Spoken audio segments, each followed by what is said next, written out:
Hello' students, তো যিসকল ছাত্ৰ ছাত্ৰী ইতিমধ্যে HS 2026 পাছ কৰিছে আৰু তেওঁলোকৰ নম্বৰ বা পাৰ্চেণ্টেজ তেওঁলোকৰ 80 বা 80 ওপৰত আছে, তো তেওঁলোকৰ বহুতো ছাত্ৰ ছাত্ৰী সেইটো কুৱেশ্যন আছিলে যে তেওঁলোকে স্কুটি কেতিয়া পাব, স্কুটি তেওঁলোকক কেতিয়া দিয়া হ'ব, যোনটো আমাৰ বাণীকান্ত কাকতি কওক বা প্ৰজ্ঞান ভাৰতী এৱাৰ্ড কওক, তো সেইটো স্কুটি কেতিয়া দিয়া হ'ব। তো ইতিমধ্যে তোমালোকক মই অলৰেডি নটিফিকেশ্যনখন দেখাইছো, স্কুটিৰ কাৰণে কি কি যোগ্যতা লাগিব, কি কি আছে সেইখিনি অলৰেডি ওলাইছে। কিন্তু স্কুটি পোৱা এটা লং প্ৰচেছ হয়। লং প্ৰচেছ মানে ইয়াৰ পিছত এপ্লাই ওলাব, কোনোবা হয়তো স্কুটিৰ কাৰণে ল'বও পাৰে, কোনোবা নল'ব পাৰে।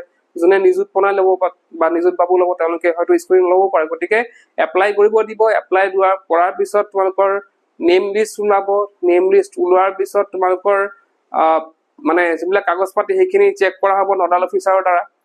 তো সেইখিনি পিছতে তোমালোকৰ ডিলাৰক দিয়া হ'ব। তো ডিলাৰৰ পৰা কল কৰিব, কল কৰাৰ পিছত তোমালোকে স্কুটিখিনি পাবা। এতিয়া মই যদি কওঁ স্কুটি কেতিয়া পাবা, ডাইৰেক্ট যদি কথাটো কওঁ, তো আমি যদি আগত 2024 2025 যদি আমি চাওঁ কেতিয়া দিয়া হৈছিল, ডিচেম্বৰত দিয়া হৈছিল।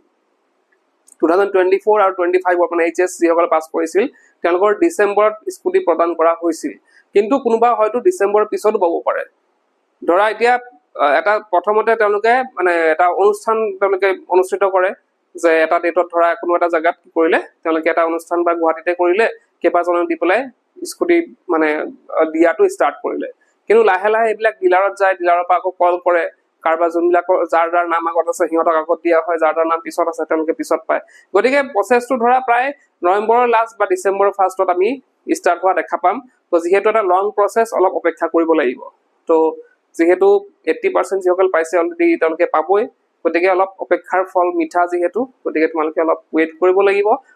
মানে প্ৰচেছিংটো অলপ লাহে লাহে হয় যিহেতু, গতিকে অলপ ৱেইট কৰিব লাগিব। তো এইখিনি আছিল স্কুটিৰ বিষয়ক আপডেট। আজি ভিডিঅ'তে ক'লো কি পচিবল।